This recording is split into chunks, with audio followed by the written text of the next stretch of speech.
everyone, Prof Sales coming at you with a video, and this video is about how to start a business. I want to give you some tips on what you need to think about if you're starting a business. Now this video is not going to include everything, but I'm going to hit you with some of my best tips for getting started right away.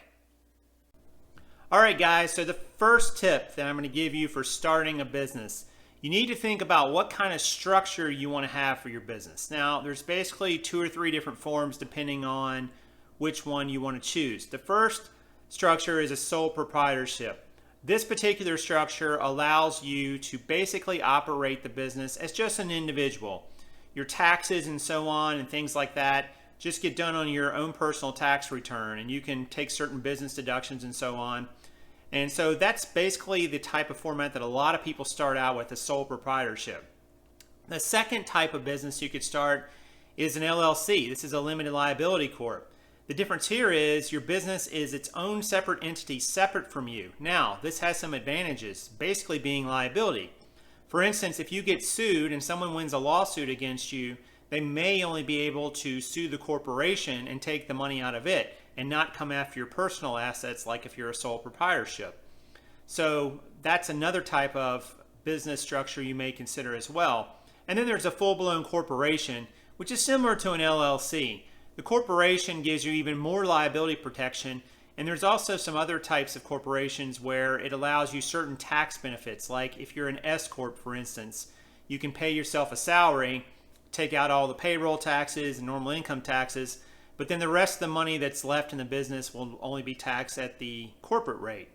Now, having said these 3 tips or these 3 types of structures, I want to stress I am not a legal or financial expert. I highly recommend you speak to someone who is in your area and in your state. Every state's different. Laws and rules and regulations are always changing. There's no right or wrong answer that is for every situation. So you definitely want to speak to someone who's an expert. But just know that there's basically corporations, limited liability corporations, and sole proprietorships. There's also a partnership, but that's usually not the right choice for most people starting out a business, but it also could be a viable option. Okay, the second tip that I want to give you is deciding what you want to sell. Now, this is probably the toughest decision, but also the most exciting one for a lot of people. And basically, whatever you're going to sell is going to fall in one of 2 major categories. You're either going to sell a service or you're going to sell a product. Or you could sell some combination of both. But let's talk about products first. So products are the things that we buy and use every day. For instance, groceries are a type of product. Computers are a type of product. Cell phones, a ream of paper, toys, a board game. Anything like that that you buy and then sell and give to someone else and then you're done. Basically, that is a product. And obviously, if you're going to be buying and selling products, you're going to need to think about, well, where can I get these products? What type of products do I want to sell? What do I have a passion about? What do I think I could become successful with? Will I be able to get enough supply to meet the demand? Can I get it at the right price? Am I going to be able to pack and ship that product off to someone or deliver it to them in the version of like a retail store, depending on your business model? These are all considerations when you decide to sell a product. Now, a service is a little different. A service is something that usually someone will get from you in the form of you provide it to them in person or maybe over the phone or through an online chat, something of that nature, email, what have you. Or it can be something that is delivered to them electronically, like say a ebook or PDF file or a webinar or a course of some sort. These are all services. We also think about services traditionally being, for instance, if you go to say a lawyer or you have to hire a plumber or a carpenter or someone to come do something for you, you pay them and then they leave. There's advantages and disadvantages to services just like there are to products. The advantages are that you can deliver something to someone and they can sometimes, you can do it one time and you can keep getting paid on it as long as they use that service over and over and over. Some of the disadvantage would be that you have to put in the time sometimes to do this. If you're coaching someone, for instance, or you're giving them your insight through email or over the phone, what have you, you have to trade your time for money. So those can be some disadvantages to it. But both of these models are very valid for building a business. So think about, are you the type of person who has a skill set and maybe education and training that would be better suited to providing services? Or are you the type of person who would be better at going out and finding items, finding good deals, finding them in quantity, and being able to resell those items, or maybe even manufacturing your own items and selling them to someone? That would push you towards the product side of the spectrum. And there's no reason you couldn't do some of both as well. So products or services, think about which one makes more sense given your personal situation.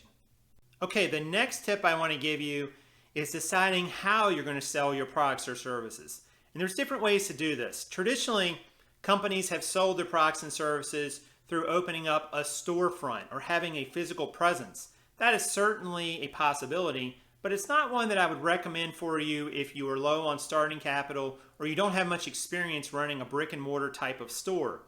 You could deliver your products and services using one of many e-commerce platforms that are out there, such as eBay or Amazon, Bonanza, Mercari. There's lots of them out there that could all be used. You could also sell to people locally through Craigslist, Garage Sale, OfferUp, or any number of third-party applications that could be used to basically advertise your products and services. Or you could start your own website, drive traffic to it, and sell your products and services through that. All of these are valid methods. One's not better than the other. But again, think about your personality. What fits you the best? What are you most likely to succeed with and have maybe the shortest and easiest learning curve to get up and started? I would probably recommend at this point you do not go the brick and mortar route if you're just starting out. This is your first time in business. There's a lot of pitfalls there that just are not always so apparent when you first start out, and you can end up sinking an awful lot of money into a venture that has very little chance of success. Give yourself some time in business, and then if you decide the time is right to make a move to brick and mortar, go for it 100%. Okay guys, so we've talked about the what. We've talked about whether you're going to sell a product or a service. We've talked about the structure of your business, an LLC, a corporation, maybe a partnership or sole proprietorship. And we've talked about the where. Are you going to use a brick and mortar location or are you going to sell it online? But the most important tip I can give you is the why. Why do you want to be in business for yourself?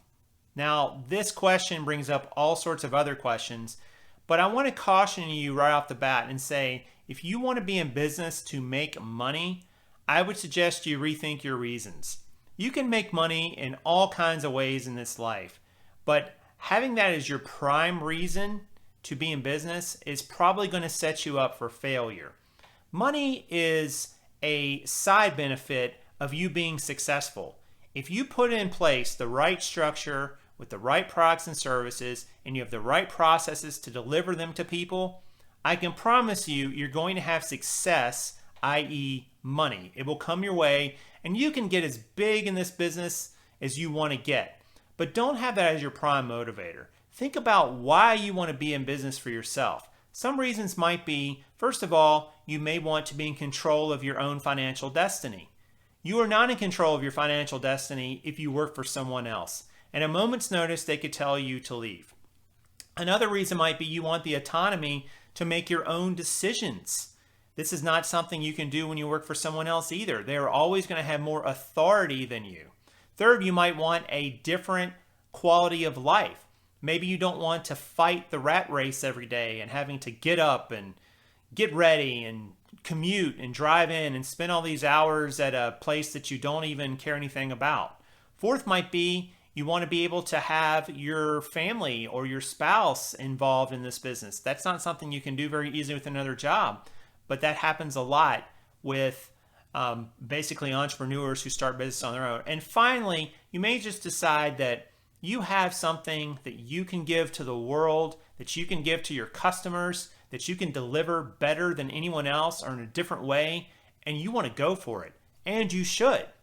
The American dream is starting a new business. It's starting your own business. If you work for someone else, you're working in their dream. They started that company. Someone did somewhere along the way, and you're just contributing to that dream. But it's not your dream. Have your own dream. Have your own dream revolve around all those reasons and probably many other reasons that I haven't even mentioned. But the why that you're going to be in business is the most important tip that I can give you to think about. You need to understand your motivation for why it is you want to go into business and what you hope to accomplish for you. Not for anyone else, but for you. What will it look like for you? And if you do that and you take the right steps and you put in place all the right processes, you will be successful, and hopefully you will have a better quality of life than you had in whatever your previous endeavor was, and you'll decide that starting a business and being in business for yourself is a wise decision. So I hope those tips got you thinking. I hope those tips got you moving in the right direction, and hopefully you can take those, internalize them, and maybe figure out a path forward if you're hesitating on pulling the trigger. Remember, procrastination is not saying that we're not going to do something. Procrastination is defined as saying we'll do it tomorrow. What are you waiting for? Stop waiting. Get that dream on the road to reality today. This has been Prof Sales. Thanks for watching, and good sales to you.